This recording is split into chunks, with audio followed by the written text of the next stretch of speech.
স্বরাষ্ট্র মন্ত্রণালয় কেন যে হাঙ্গেরি উপদেষ্টা এই মন্ত্রণালয় নিচে জানি না, বেচারার জন্য আমার মায়ে লাগে। কেন চ্যালেঞ্জিং?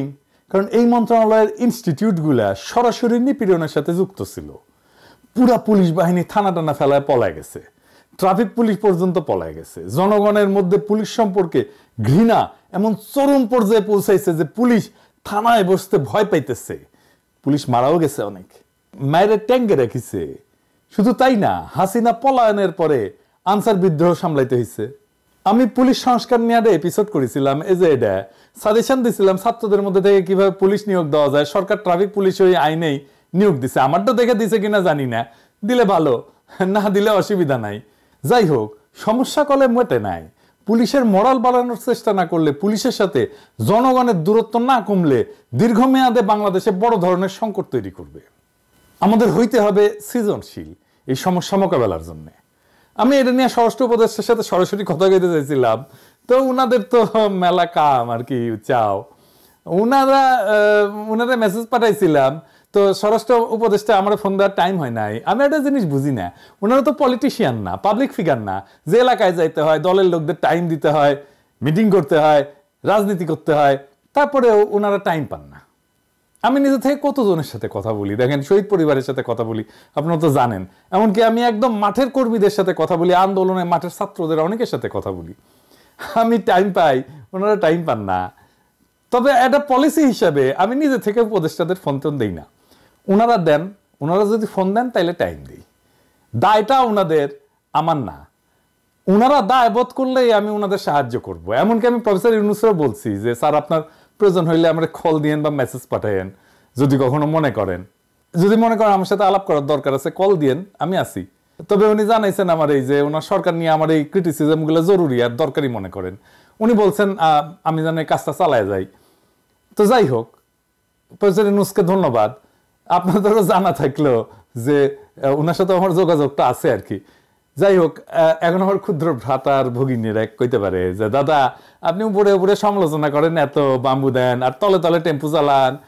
যাই হোক, প্রসঙ্গে আসি, কেমনে পুলিশের মরাল বাড়ানো সম্ভব আর জনগণের সাথে দূরত্ব কমানো সম্ভব। স্বরাষ্ট্র মন্ত্রণালয়ের যারা আছেন তারা একটু দেখেন, অল্প একটু সময় না নিচ্ছে, ধরেন নষ্টই হইল আর কি, তাহলে দেখেন না কি কই। এই পরিকল্পনা যদি গ্রহণ করেন, তাহলে এই পরিকল্পনা গ্রহণ করলে এটা ইউনিক মডেল হবে সারা দুনিয়ার জন্য। দুনিয়ার কোথাও এই মডেল বা পরিকল্পনা কখনো বাস্তবায়িত হয়নি। এই পরিকল্পনা বাস্তবায়িত হইলে শুধু পুলিশের মরাল বাড়ার কাজটাই হবে না, মুক্তে আর একটা সমস্যার সমাধান হয়ে যাবে। তো এই কথাটা করার সময় আমি আমার পেশাদার জীবনের, প্রফেশনাল ক্যারিয়ারের একটা বেদনার কথা বলি আর কি, আমার ক্ষুদ্র ভ্রাতার ভগ্নীদের জন্য। আপনারা হয়তো সৃজনশীল কোনো সমাধান দিলে ইনকা একটা প্রবলেমে পড়তে পারেন। আমি যতগুলো ইউনিক সলিউশন দিছি আমার পেশাগত জীবনে, বেশিরভাগ ক্ষেত্রে উত্তর আসিছে আমার বসদের কাছ থেকে যে এটা কেন আর কেউ আগে করে নাই। তো বিজনেস ওয়ার্ল্ডেও গেলে ভালচুন কম নাই, বুঝছাও। তো যাই হোক, আসেন পরিকল্পনায়। আমাদের 639টা থানা আছে পুলিশের। এছাড়া বাংলাদেশের দাঙ্গা মোকাবেলার জন্য এই যে বিশেষায়িত পুলিশ ইউনিট আছে, যার নাম হচ্ছে আর্মড পুলিশ ব্যাটালিয়ন বা এপিবিএন। এপিবিএন এর অধীনে 14টা ব্যাটালিয়ন আছে, মোট 64টা পুলিশ লাইন আছে। এছাড়া মেট্রোপলিটন এলাকাগুলোর জন্য আলাদা পুলিশ লাইন আছে। এছাড়া হাইওয়ে পুলিশ আছে, ইন্ডাস্ট্রিয়াল পুলিশ আছে, রেল পুলিশ আছে, ফাইনালি সারদায় পুলিশ একাডেমি আছে। এছাড়া দেশের বিভিন্ন স্থানে আঞ্চলিক পুলিশ প্রশিক্ষণ কেন্দ্র আছে। তো সারদা পুলিশ একাডেমি নিয়ে আমার একটা বিষয় ছিল, আমার ভিডিও যারা হাসিনার আমলে দেখেছেন তারা জানেন, আর কইলাম না। তো এডিটর সাহেব না ঘোড়ার আওয়াজ দেন না, বুঝছাও। এটা এখন আমার যারা পুরানা দর্শক তারা জানে এটা কি। প্রফেসর ইউনূসের উপদেষ্টা মন্ডলী শুনে রাখেন, হাসিনার মন্ত্রীদের কালে ওই সারদা একাডেমির ঘোড়ার থেরাপি দিতাম নিয়মিত। এডিটর সাহেব আর এবার সাউন্ড দেন, আপনাদের যেন দিতে না হয়। আমি কালে থেরাপি দিতে দ্বিধা করবো না, বুঝাও। শুনে নিয়েন এই থেরাপিটা কি জিনিস। যাই হোক, এই সমস্ত জায়গায় যেগুলো কথা কইলাম, এই যে পুলিশের যতগুলো অফিস আছে, থানা আছে, ইত্যাদি ইত্যাদি, এই জায়গায় মূলত থানাগুলোতে যোগ্যতা অনুসারে 2 বা ততোধিক এই বিপ্লবে আহত ছাত্রদের নিয়োগ দেওয়া হোক পাবলিক রিলেশনস অফিসার হিসেবে।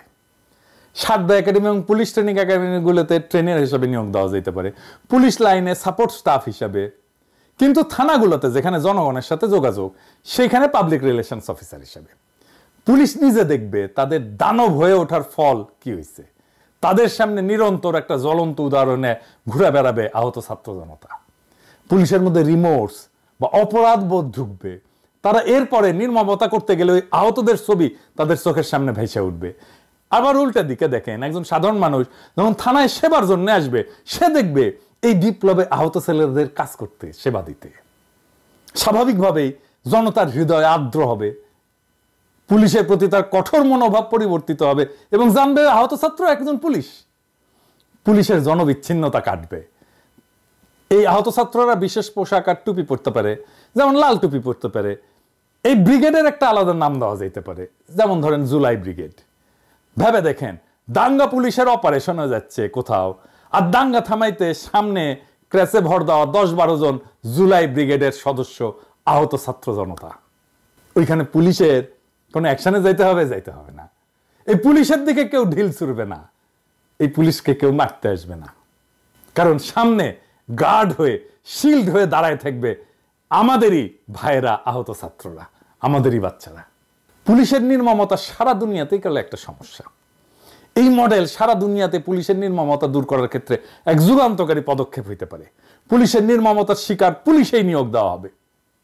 এই পরিকল্পনাটা অত্যন্ত, বুঝতেই পারতেছেন যে ইউনিক এবং মানবিক দৃষ্টিভঙ্গি দিয়া চিন্তা করে বাইর করছি আর কি, যা সারা পৃথিবীতে নজিরবিহীন। এটা শুধু বাংলাদেশের মতো উন্নয়নশীল দেশগুলোতে না, এমনকি উন্নত দেশগুলোতে একটা যুগান্তকারী মডেল হিসেবে প্রতিষ্ঠা হইতে পারে। আসেন আমরা দেখি এই পরিকল্পনার ইউনিক দিকগুলা কি কি। 1 নাম্বার, পুলিশ বাহিনীর মধ্যে রিমোর্স বা অনুশোচনা তৈরি হবে। পুলিশ বাহিনীর নির্মমতার শিকার হওয়া ব্যক্তিরাই যদি পুলিশে নিয়োগ দেওয়া হয়, তাদের অন্যায় আচরণের, মানে পুলিশের অন্যায় আচরণের প্রতিক্রিয়া তারা সরাসরি দেখতে পাবে। এটা পুলিশের ভিতরে একটা মানবিক মূল্যবোধ সৃষ্টিতে সাহায্য করবে। 2 নাম্বার, আহতদের পুনর্বাসন।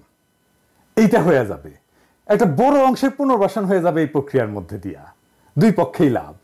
3 নাম্বার, পাবলিক রিলেশন উন্নত হবে। যেমন আহত ছাত্র বা নাগরিকদের পাবলিক রিলেশন অফিসার হিসেবে নিয়োগ দিলে সাধারণ জনগণের কাছে পুলিশের ভাবমূর্তি পরিবর্তিত হবে।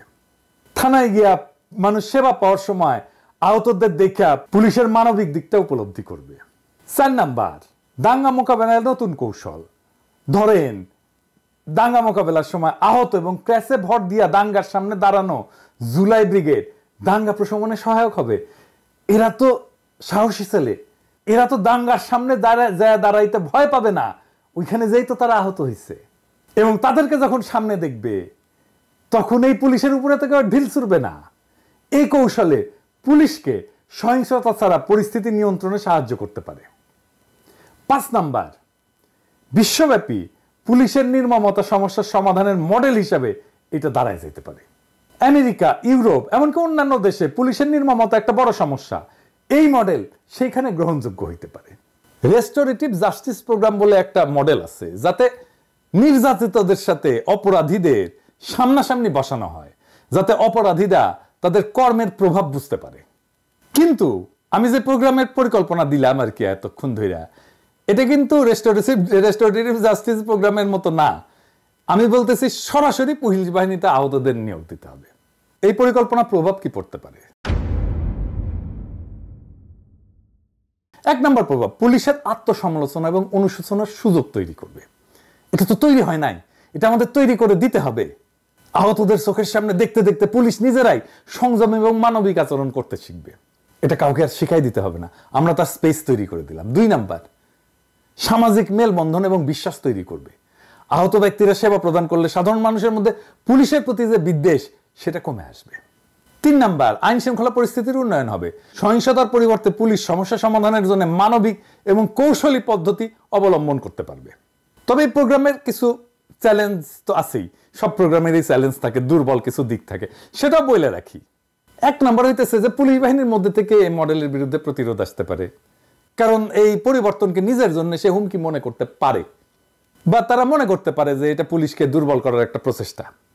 2 নাম্বার, আহতদের জন্য একটা আলাদা মানসিক চাপ তৈরি হইলেও হইতে পারে। আমি ঠিক শিওর না যে আহতরা তাদের নির্যাতকের সাথে কাজ করতে গিয়ে আলাদা কোনো মানসিক চাপের মধ্যে পড়ে কিনা, এটা পরীক্ষা করে দেখতে হবে। তাইলে এটাকে কিভাবে ইমপ্লিমেন্ট করা যায়, এটাকে কিভাবে বাস্তবায়িত করা যায়। আমি যদি এটা ইমপ্লিমেন্ট করতাম তাহলে আমি পাইলট প্রজেক্ট করতাম, মানে শুরুতে কয়েকটা থানায়, ধরা যাক 10টা থানায় বা বিশেষ ইউনিটে এই মডেল চালু করতাম, ফলাফল মূল্যায়ন করে পরবর্তীতে এটা বিস্তৃত করতে পারতাম। এবং এই 10টা থানায় নিজেদের মধ্যে একটা প্রতিযোগিতা হইতো যে কে ভালো রেজাল্ট দেখাইতে পারে। দেখতেন এটার মধ্যে 2টা খুবই ভালো করছে, 2টা খুবই খারাপ করছে, আর বাকিগুলো মাঝারি। যে 2টা খুবই ভালো করছে সেই 2টা আসলে কি মডেল ফলো করছে, কিভাবে ইমপ্লিমেন্ট করছে, সেই শিক্ষাটা কাজে লাগতো। আর আমরা মিডিয়ার মাধ্যমে জনগণের কাছে এই পরিকল্পনা গুরুত্ব তুলে ধরে এই মডেলের বাস্তবায়নে তাদের সমর্থন আদায় করতে পারতাম। আমরা ইউনেস্কো বা জাতিসংঘের মতো আন্তর্জাতিক সংস্থাগুলোর কাছে এই মডেল তুলে ধরে বৈশ্বিক স্বীকৃতি অর্জনের চেষ্টা করতে পারতাম। মেলা কিছুই করা যায়, তাই ফ্রি দেই তো পরিকল্পনা, তাই কেউ পাত্তা দেয় না আর কি। তার বগরের ভাষায় কথা বলি তো, আমি তো আবার শিক্ষিত না, বুঝছাও, 2 পয়সার ইউটিউবার তো কই আর রাখলাম আর কি। প্রফেসর ইউনূসের সরকার করুক না করুক, অন্য কোনো দেশের সরকার তো বাস্তবায়ন করতেও পারে এই পরিকল্পনা। আর তারপরে আমাদের একটা এক্সারসাইজ হইলো না, একটা ইনোভেটিভ একটা পরিকল্পনা কেমনে বের করতে হয় এটা সমস্যা থেকে। আমার ক্ষুদ্র ভ্রাতা ভগিনীরা শিখলো, সেটা বড় কাজ একটা। ধরেন 2 পয়সার ইউটিউবারের পরিকল্পনা যদি একটা কনসাল্টিং ফার্ম মেলা টাকা দিয়ে বেনে দেয় না, তখন দেখবেন যে সবাই কবে দেখিস কি ফাইন পরিকল্পনা। কার মাথার থেকে বাইরে যে পরিকল্পনা সেটা ব্যাপার না, দুনিয়া একটা সমস্যার সমাধান যদি হয় সে পরিকল্পনায় কে করলো এটা বড় কথা না আর কি, করলেই হইলো আর কি। তবে এই সরকারের সমস্যার এরকম ইনোভেটিভ বা সৃজনশীল সমাধান বের করে দেওয়ার চেষ্টা করব। খালি জায়গায় বসে আওয়াজ দিয়ে নেবেন, বান্দা হাজির থাকে।